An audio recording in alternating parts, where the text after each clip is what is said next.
بھی نہیں سکتا، اگر ہوا تو ہماری ذلت کو فرمایا کہ نہیں وہ تمہاری عزت کا دن ہوگا۔ آپ یہ بات اس زمانے میں کہہ رہے ہیں جب آپ سے آپ سے کچھ کرنا خوشی میں ہے۔ آپ فرمایا اس دن کیا ہوگا، تب میرے ہاتھ میں ہوگا۔ نبی کے مزاج میں انتقام نہیں ہوتا، نبی کے مزاج میں انتقام نہیں ہوتا۔ جب آپ اکیلے فاتحہ داخل ہوئے، میں اب بلاؤ اس آدمی کو جس نے ہمیں چابی نہیں دی تھی، آج ہم چابی اس کو دیں گے۔ آپ نے ان کو بلایا لوگ چابی تم رکھو اپنے پاس، اس دن چابی تم نے ہمیں نہیں دی تھی لیکن آج ہم چابی تمہیں دیتے ہیں۔ تو کیا آپ کی نظر کہاں؟ میں نے عرض کیا کہ اللہ تعالیٰ اپنے نبی سے وعدے کرتے ہیں، اللہ نبی سے وعدے برے حالات میں کرتے ہیں ہمیشہ۔ اگر آگے اور آپ کے حالات تنگ ہو گئے، آپ صلی اللہ علیہ وسلم آپ صلی اللہ علیہ وسلم مکے سے چھپ کر نہیں تھے، آپ کی جان کو خطرہ، آپ کو قید کرنے کا، قتل کرنے کا اعلان ہو گیا ہر طرف، اور انعامات کیسے انعام ملے گا، ہر کافر انعام کی شوق میں، اور آپ کو کہ دشمنی میں آپ کو قتل کرنے کے لیے تلاش میں نکل گیا۔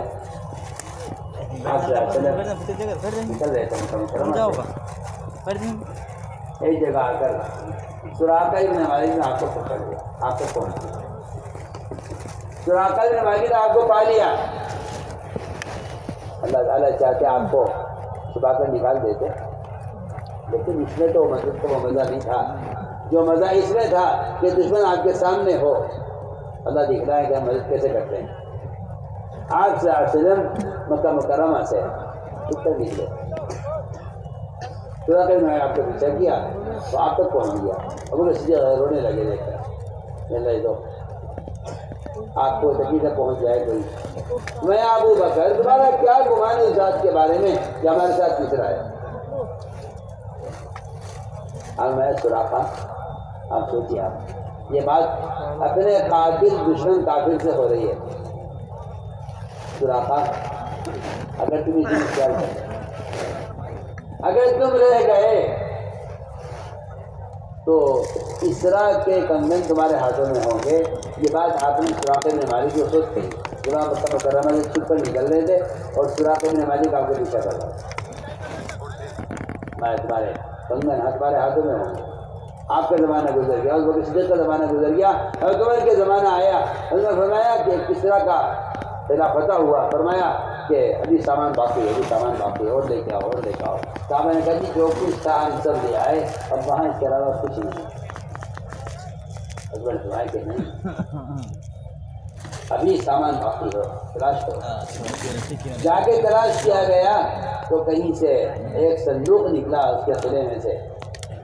اس صندوق حضرت عمر نے کھولا، اس میں سے کھول کر حضرت عمر نے سونے کے کنگن نکالے جو کسی نے ہاتھوں میں پہنا کرتا تھا، اور وہ کنگن پھینکے حضرت سراقہ ابن مالک کی طرف کہ سراقہ اس دن جب تم محمد صلی اللہ علیہ وسلم کو مکے سے نکلتے ہوئے قتل کرنا چاہتے تھے، اس دن لا کے نے آپ سے وعدہ کیا تھا، وعدہ آج پورا ہو گیا۔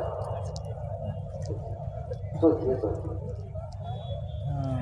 اپنے قاتل کافر سے آپ مکے سے چھپ کر نکلتے ہوئے وعدہ کر رہے ہیں۔ وہ وعدہ آپ کے زمانے پورا نہیں ہوا، وہ اس کے زمانے پورا نہیں ہوا۔ حضرت عمر کے زمانے میں تیسرا کا یہ فتح علاقہ قلعہ فتح ہوا، فرمایا کہ دیکھو یہ لو سراقہ یہ کنگن ڈالو اپنے ہاتھ میں تاکہ آپ قاتل میں بات شروع ہو جائے۔ میں یہ واقعات کوئی آپ کو خام کر نہیں سنا رہا، میں یہ کہنا چاہتا ہوں کہ مسلمانوں کے درمیان ان واقعات کے تذکرے کیونکہ ختم ہو چکے ہیں، یہ واقعات کو بزرگی تاریخ سمجھتے ہیں، حالانکہ یہ واقعات قیامت تک امت کو مدد کے ضابطے بتانے کے لیے کہ اگر مومن اللہ کے ساتھ اپنا گمان ٹھیک رکھے اللہ کے ساتھ اور اللہ کے وعدوں پر یقین رکھے تو اللہ تعالیٰ آج بھی مسلمان کے لیے ان وعدوں کو اس طرح پورا کریں گے جسے نبی کے زمانے میں پورا کیا۔ سارے وعدے پورے حالات میں آگے چلیے حدیبیہ، آپ ہجرت کے لیے آپ نے سر آپ سے ملا صحابہ کو لے کر عمرے کے لیے آئے، صحابہ مشرکین نے آپ کو عمرے سے روک دیا، عمرہ نہیں کرنے دیں گے، آپ واپس جائیں۔ ابھی وہاں سے ہٹے نہیں کہ اللہ تعالیٰ نے سورہ فتح نازل فرما دی، اور صاف فرمایا اللہ تعالیٰ نے اِنَّا فَتَحْنَا لَكَ فَتْحًا مُبِينًا کہ لیے ہم نے آپ کے خلاف، حالانکہ فتح کوئی چیز نہیں ہے یہاں، فتح کوئی چیز نظر نہیں آ رہی ہے، صحابہ کو اور آپ صلی اللہ علیہ وسلم کو واپس کیا جا رہا ہے۔ نبی کی نظر ہوتی ہے نتیجے پر۔ آپ نے فرمایا جو آج مجھ سے مطالبہ کریں گے میں پورا کروں گا، کیونکہ آپ کی نظر نتیجے پر ہے۔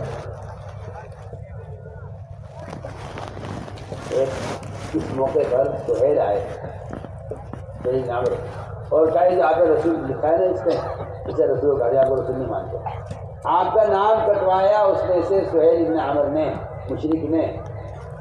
حضرت فرماتے رضی اللہ تعالیٰ عنہ کہ سہیل نے اتنے برے حرکت اللہ کے نبی کے ساتھ کی تھی کہ میں نے فیصلہ کر لیا تھا کہ مجھے جب بھی سہیل پر قابو پر مل گیا میں اس کے سامنے کے دانت توڑ دوں گا تاکہ یہ کبھی سامنے بول سکے۔ یہ عمر کو غصہ تھا سہیل پر، کیونکہ اس نے آپ صلی اللہ علیہ وسلم کا رسول کا نام کٹوایا تھا، جیسے رسول کا نام کاٹ لیا اس نے آپ صلی اللہ علیہ وسلم نے۔